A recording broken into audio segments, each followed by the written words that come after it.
November 12th, 1943.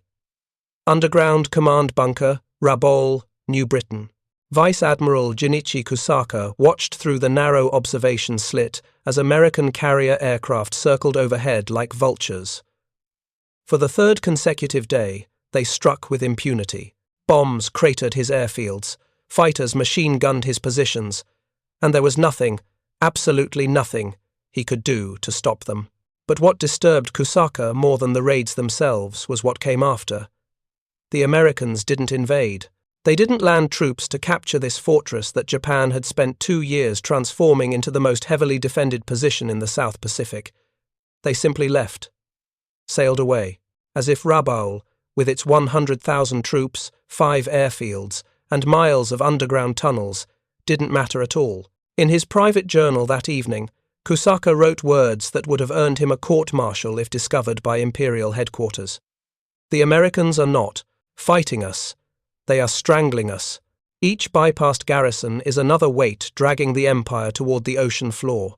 What Kusaka was witnessing was a revolution in warfare that would shatter every assumption of Japanese defensive doctrine. The Americans had discovered something more devastating than any battleship, more destructive than any bomb. They had learned to defeat Japanese strongholds without firing a shot, to render fortresses irrelevant, to transform strength into weakness through the simplest possible tactic, ignoring them entirely.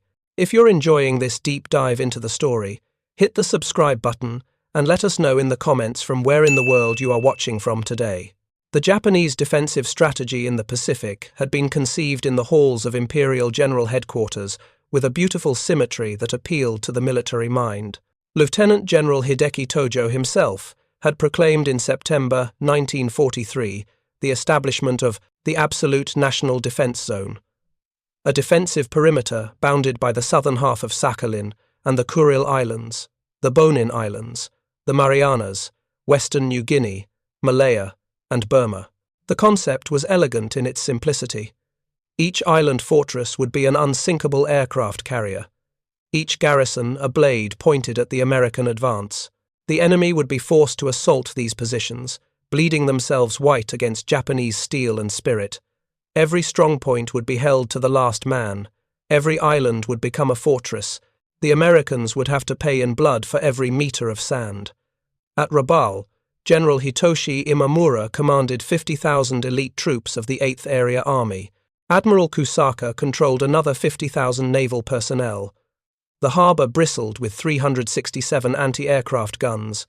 5 airfields could launch hundreds of aircraft. The complex included Lakunai and Vunakanau, pre-war Australian strips, with Rapopo, operational since December 1942, with concrete runways and extensive maintenance facilities, and Tobera completed in August 1943. Miles of underground tunnels connected defensive positions, hospitals and supply depots carved from volcanic rock. Storage chambers held enough ammunition for months of combat. Fuel reserves could sustain operations indefinitely, or so the planners believed. Rabaul is impregnable. Imamura had written to Tokyo in November 1943. The Americans will shatter themselves against our defences like waves against a seawall. What neither Imamura nor Imperial headquarters understood was that the Americans had no intention of giving them their glorious battle. The revelation began in June 1943, disguised as victory.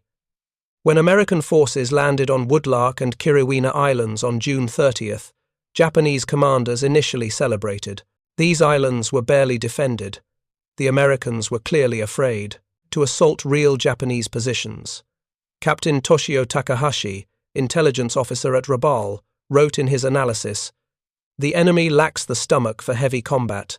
They nibble at the edges like mice, afraid of the lion." But something disturbed Takahashi about the pattern. The Americans weren't just taking easy targets. They were specifically choosing islands where they could construct airfields. Woodlark and Kiriwina were perfectly positioned to provide air cover for operations that had nothing to do with attacking nearby Japanese strongholds. The disquiet grew when American forces invaded New Georgia on June 30th, 1943.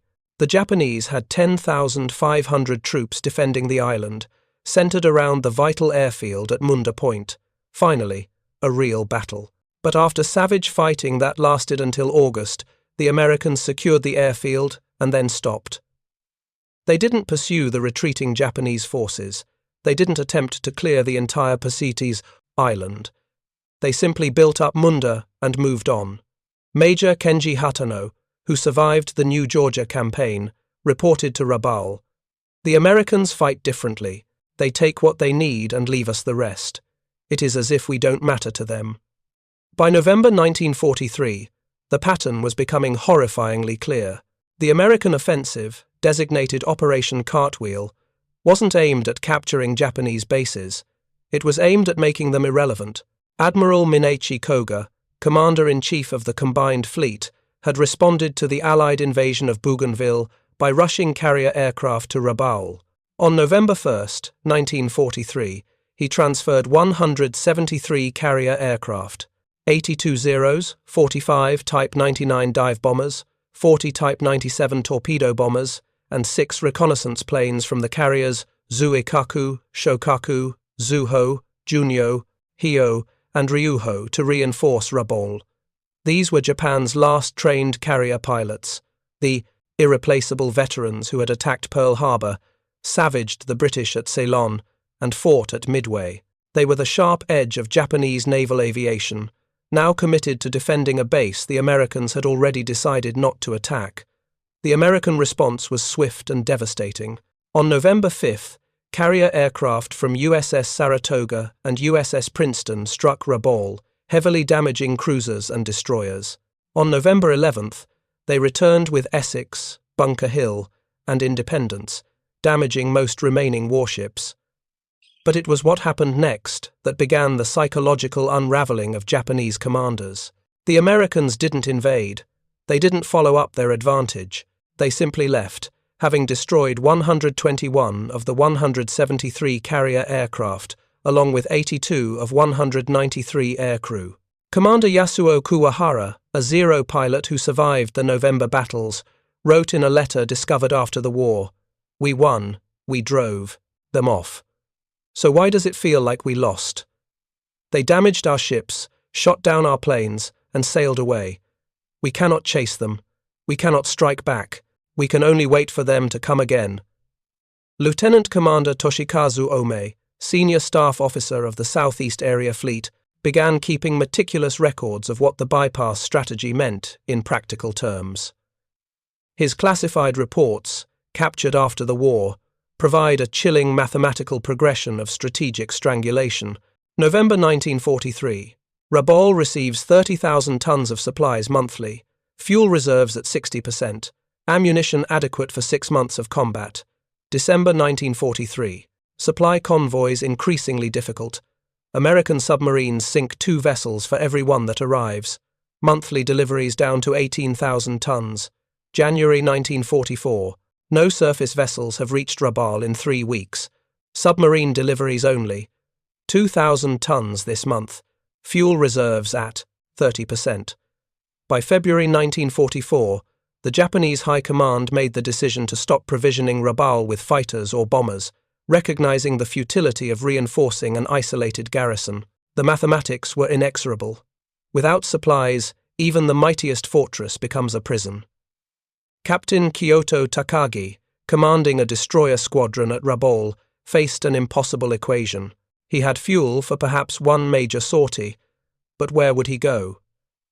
The Americans had taken the Admiralty Islands in February 1944, completing Rabaul's encirclement. Every direction led to enemy-controlled waters. "We are a fleet that cannot sail," he wrote.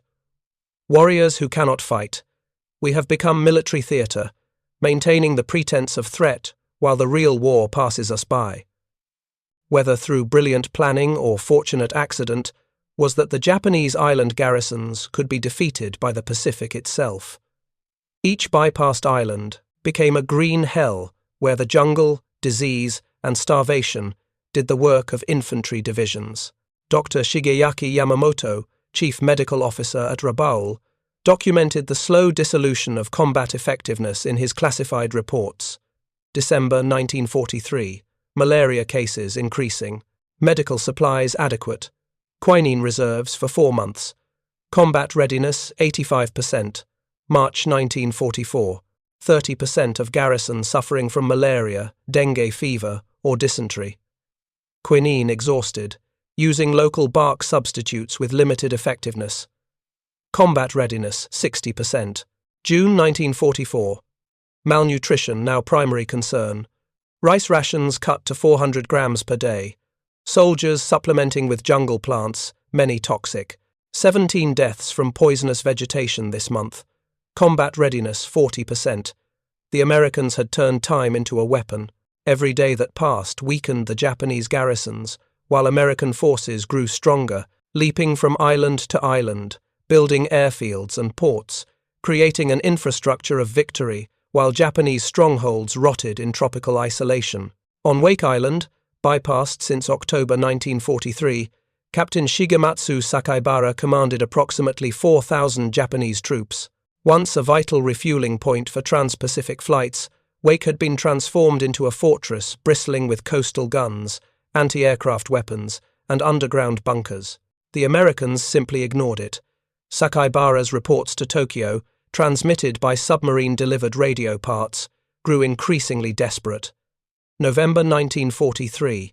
Enemy carrier aircraft struck installations, awaiting invasion force, all positions manned and ready. January 1944. No invasion materialized. Enemy ships passed by weekly, beyond range of coastal guns. Request instructions. April 1944. Food situation critical. Fishing provides some relief, but insufficient for garrison. Many men showing signs of malnutrition. When will relief come? On Wolei Atoll in the Caroline Islands, 6,426, Japanese troops under Major General Katsumi Kitamura experienced similar abandonment. The Americans had seized nearby islands for airfields but left Wolei's garrison to wither. Kitamura's diary, recovered after the war, chronicles the psychological disintegration. March 31, 1944. The enemy task force sailed past again today. Close enough to see through binoculars, but beyond reach of our guns. They don't even consider us worth destroying. May 15, 1944. Received radio message that all available forces are being concentrated for decisive battle. We are not included. We have become military orphans. August 2nd, 1944. Men have begun cultivating gardens. This is not warriors' work, but survival demands it. I fear we are becoming farmers, not soldiers. The American carrier raids that periodically struck bypassed bases served a purpose beyond military damage. They were psychological operations designed to remind the Japanese garrisons of their helplessness. At Truk, Japan's Gibraltar of the Pacific, approximately 4,500 Army and 4,000 Navy troops had created what strategists considered an impregnable bastion. On February 17th to 18th, 1944, during Operation Hailstone, the U.S. Navy's Fast Carrier Task Force conducted massive air raids. The statistics were devastating. Over 250 aircraft destroyed, 2 light cruisers sunk, 4 destroyers obliterated, 32 merchant ships totaling 200,000 tons sent to the bottom, 4,500 Japanese personnel killed in 2 days. Vice Admiral Masami Kobayashi, commanding 4th Fleet at Truk, experienced a commander's worst nightmare. Irrelevance. His report to Combined Fleet Headquarters revealed the psychological impact. The American carriers appeared from nowhere, struck with overwhelming force, and vanished. We could not pursue. We could not retaliate. We could only endure and repair damage, knowing they will return when they choose. This is not warfare, it is torment. The pattern repeated across the Pacific. Marcus Island, Palau, Yap.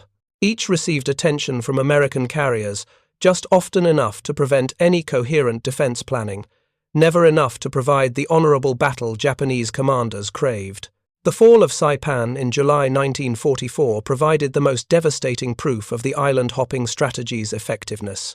When American forces invaded on June 15, 1944, they brought overwhelming force. Over 300,000 men in more than 500 ships. But what terrified Japanese strategists wasn't the assault on Saipan. It was all the fortresses they hadn't assaulted. Lieutenant General Yoshitsugu Saito, commanding the defense of Saipan, received his last situation report on July 6, 1944, before his final Banzai charge.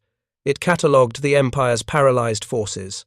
Truk, 27,000 troops isolated. No naval support possible. Rabaul, 100,000 troops isolated, reduced to growing vegetables.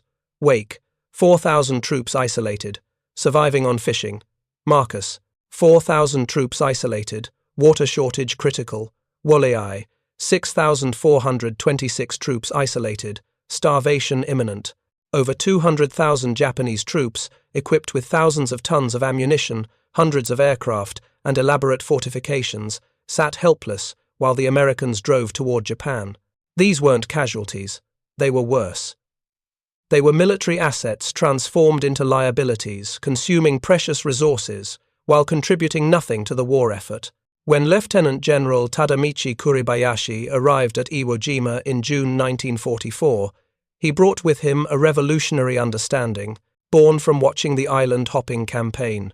He immediately recognized that Iwo Jima could not be held. The Americans will surely invade this island en route to the mainland of Japan, and the time of their assault will be very soon, he wrote. Unlike his predecessors who planned for victory, Kuribayashi planned for the most effective defeat possible. He had studied what happened to bypassed garrisons and understood the strategic calculus perfectly. Rather than establishing defenses on the beach to contest landings directly, he opted for defense in depth, ordering construction of 18 kilometers of tunnels and 5,000 cave positions beneath the island. In a letter to his wife that would only be delivered after his death, Kuribayashi explained his strategy with brutal honesty. I do not fight to win. That is impossible. I fight to make the Americans pay such a price that they will think twice before invading Japan. Every Marine we kill here is one who cannot invade the homeland. We are not defending Iwo Jima. We are defending Japan with our deaths. This represented a fundamental shift in Japanese military thinking. Kuribayashi explicitly forbade Banzai charges until the final days, considering them wasteful, and ordered every soldier to fight as long as possible before being killed. The island-hopping strategy had taught Japanese commanders that heroic death meant nothing if it didn't serve a strategic purpose. What Japanese commanders slowly realized was that the Americans had revolutionized warfare itself. The island-hopping strategy wasn't just about avoiding strongpoints, it was about creating a new form of military logistics that made traditional defensive positions obsolete. Commander Chihaya Takahashi, a staff officer who analyzed American operations, wrote a report that was suppressed by Imperial headquarters. The Americans do not capture islands, they create floating bases. Each captured atoll becomes a fuel depot, each lagoon an anchorage, each airstrip a projection of power. They have made the Pacific Ocean itself into a highway for their war machine. The Liberty ships were producing 3 vessels per day at peak production. While Japanese garrisons carefully rationed their last tons of rice, American construction battalions were pouring concrete for runways that could handle 100-ton bombers. Captain Minoru Genda, the tactical genius behind the Pearl Harbor attack, studied American logistics from his post in Tokyo and reached a chilling conclusion. We prepared for a war of warriors. They are fighting a war of engineers. While we perfect the art of dying, they perfect the art of supply. Each bypassed garrison weakens us. Each new airfield strengthens them. Time itself has become our enemy. Complementing the island-hopping strategy was the American submarine campaign that turned Japanese resupply efforts into suicide missions. By 1944, American submarines were sinking Japanese vessels faster than they could be replaced. Admiral Naomasa Sakonju, commanding submarine operations from Truk, documented the impossibility of supporting bypassed garrisons in his classified reports. January 1944. Lost I-169 attempting to resupply Bougainville garrison. 40 tons of supplies lost. February 1944. I-43 damaged by aircraft while approaching Rabaul. Mission aborted. March 1944. I-42 sunk attempting to evacuate key personnel from Wake Island. April 1944. Submarine resupply missions suspended indefinitely. Cannot justify loss of boats for minimal supply delivery. The submarines that had once been the lifeline for bypassed garrisons became too precious to risk. Each isolated fortress was truly alone. The Battle of the Philippine Sea in June 1944 demonstrated the fatal consequences of the island-hopping strategy on Japanese naval aviation. Japan had already lost 121 of 173 veteran carrier pilots defending Rabaul, stripping the carrier fleet of its most experienced aviators. Vice Admiral Jisaburo Ozawa, commanding the mobile fleet, faced an impossible situation. His carriers were filled with inexperienced pilots, many with less than 100 hours of flight time. The veteran instructors who should have trained them were dead or trapped on bypassed islands. The result was the Great Marianas Turkey Shoot, June 19th to 20th, 1944. Japanese losses: 550 to 645 aircraft destroyed. 3 fleet carriers sunk: Taiho, Shokaku, Hio. Approximately 3,000 personnel killed. American losses: 123 aircraft, 109 killed. The 10-to-1 kill ratio reflected not just American superiority, but Japanese degradation from the bypass strategy. In his after-action report, Ozawa wrote words of devastating clarity. "We have carriers without pilots, pilots without experience, experience without opportunity to gain it. The enemy strategy has not just defeated us, it has made it impossible for us to become capable of victory." By mid-1944, a surreal transformation was occurring across the bypassed Japanese garrisons. Elite combat units, trained for years in the art of war, were becoming agricultural communes struggling for survival.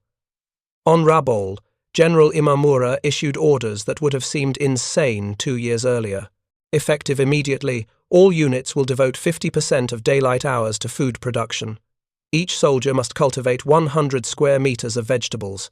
Unit commanders will be evaluated on agricultural yield, not combat readiness. Imamura ordered the cultivation of fields to accumulate harvests, recognizing that the Americans had chosen to blockade rather than invade. The fortress of Rabaul, built to threaten Allied operations across the Pacific, had become a vast prison farm.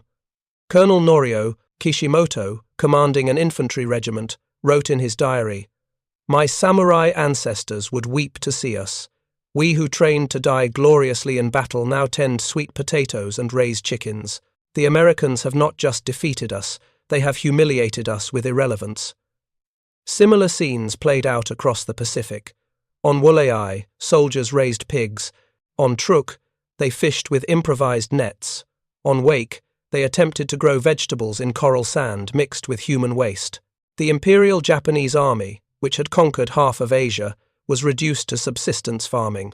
Perhaps the cruelest aspect of the island-hopping strategy was that it took months or even years for bypassed commanders to fully understand their situation. Radio contact with Tokyo continued.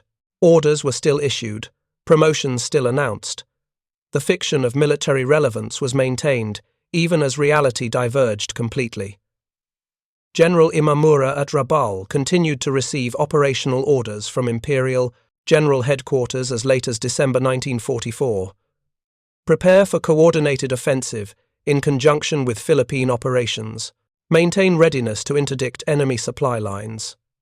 The absurdity of such orders, asking a garrison that hadn't seen a supply ship in 8 months to conduct offensive operations, reveals the complete disconnection between Japanese High Command's perception and battlefield reality. If you find this story engaging, please take a moment to subscribe and enable notifications. It helps us continue producing in-depth content like this. By early 1945, the bypass strategy evolved into its cruelest phase. American forces periodically bombed the agricultural efforts of bypassed garrisons. 24 bombers struck the gardens that desperate soldiers had cultivated. Fighter sweeps machine-gunned fishing boats. Even the attempt to survive was denied. Lieutenant Hiroshi Yamaguchi, agricultural officer at Woollei, recorded the devastating reality. 6 months of work destroyed in 10 minutes. The corn we nursed from seeds, the vegetables we watered with our drinking rations, all burning. The Americans didn't bomb our gun positions or ammunition dumps. They bombed our food. They know exactly what they're doing. When Emperor Hirohito announced Japan's surrender on August 15, 1945, approximately 300,000 Japanese troops remained on bypassed islands. At Rabaul alone, 69,000 Japanese troops remained when Japan surrendered. These men had survived not through combat, but through cultivating gardens, fishing, and slowly starving. The surrender created a surreal situation. Many bypassed garrisons didn't believe the surrender announcement, convinced it was American propaganda. Others, even believing it, had no way to surrender. They were on islands with no American presence. Colonel Masashi Yamamoto on Mili in the Marshall Islands faced this dilemma. The war is over, but we have no one to surrender to. The Americans bypassed us so thoroughly they forgot we existed. We must wait for them to remember us. Some garrisons waited weeks or months before American forces arrived to accept their surrender. During this time, they existed in a strange limbo, no longer at war, but not yet at peace. Admiral Chester Nimitz, architect of the Central Pacific Campaign, later reflected on the island-hopping strategy with characteristic pragmatism. We learned that the quickest way to defeat Japan was not to fight the Japanese. Every bypassed island represented thousands of soldiers we didn't have to kill, tons of ammunition we didn't have to expend, American lives we didn't have to sacrifice. We turned their strength against them. General Douglas MacArthur, though initially resistant to bypassing major targets, eventually recognized the strategy's brilliance, particularly after the decision to bypass Rabaul saved enormous Allied casualties.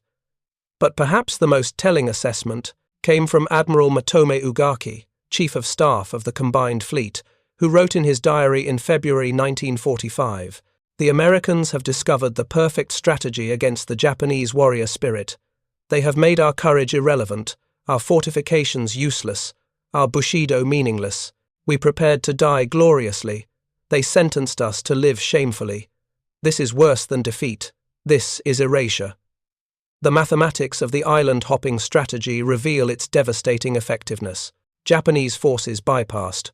Rabaul, 100,000 troops initially, 69,000 at surrender. Truk, approximately 4,500 army and 4,000 navy troops. Wolei, 6,426 troops, 1,650 survived to surrender. Wake, 4,000 troops. Marcus, 4,000 troops. Various other garrisons, tens of thousands more. Total, an estimated 300,000 Japanese troops neutralized without major combat. Strategic, success rate. Of the 26 major Japanese bases bypassed, none managed to significantly interfere with American operations after being isolated. The island-hopping strategy's greatest success wasn't military, but psychological. It shattered the fundamental assumptions of Japanese military doctrine. Japanese strategy always aimed for decisive battle, where spiritual superiority would overcome material disadvantage. The Americans refused to provide it. Japan had spent decades fortifying Pacific islands. The Americans demonstrated that fortifications only matter if someone attacks them. Japanese military culture glorified death in combat. The Americans sentenced them to survival in irrelevance. Japanese doctrine held that superior will could overcome material disadvantage. The Americans made will itself irrelevant. Captain Yoshitaka Shindo, intelligence officer on bypassed Marcus Island, wrote perhaps the most perceptive analysis of what terrified Japanese commanders. "We were prepared for American strength. We were prepared for American technology. We were not prepared for American indifference. They have found the one thing the Japanese warrior cannot fight, being ignored." By late 1944, some Japanese commanders began to understand and adapt to the new reality. But it was too late. Lieutenant General Kuribayashi at Iwo Jima had studied the island-hopping campaign and designed his defense accordingly. Not to win, but to make victory so costly that Americans would reconsider invading Japan. His approach? No banzai charges, no attempts to hold the beaches, fighting from elaborate tunnel systems, represented a complete rejection of traditional Japanese tactics. He had learned from the bypass strategy that the only value of a defensive position was the cost it could inflict on an attacker who chose to attack it. The defense extended the expected 5-day battle to 36 days, inflicting nearly 26,000 American casualties, including 6,821 killed. General Holland Smith called Kuribayashi the most redoubtable of all Pacific adversaries. Similarly, the defense of Okinawa in 1945 showed Japanese adaptation to the lessons of island hopping. Instead of attempting to defeat the invasion, defenders sought to make it so costly that America would seek negotiated peace rather than invade Japan. The greatest irony of the island hopping strategy was that it used Japan's own dedication against itself. Every bypassed garrison that refused to surrender, every soldier who chose death over dishonor, every commander who followed orders to hold at all costs, became a self-imposed prisoner. The Americans expected bypassed garrisons to quickly collapse, but many survived far longer than anticipated by cultivating gardens and working with local populations. This survival, which might have been seen as admirable resilience, instead prolonged their suffering and irrelevance. General Imamura, reflecting after the war, observed with painful clarity, "We trapped ourselves with our own code. Surrender was impossible. Retreat was forbidden. So we remained. The Americans didn't need to defeat us. We defeated ourselves by our inability to adapt to their strategy." For the bypassed garrisons, the war's end brought not relief, but confusion. At Rabaul, General Imamura and Admiral Kusaka formally surrendered on September 6, 1945, aboard HMS Glory. But they were surrendering forces that hadn't been militarily relevant for over a year. Many smaller garrisons experienced even stranger endings. On Anatahan Island, 32 Japanese soldiers refused to believe the war had ended and continued fighting against no one until 1951. They maintained military discipline, conducted patrols, and prepared for an American invasion that had been cancelled 6 years earlier. These holdouts represented the logical extreme of the bypass strategies, psychological impact.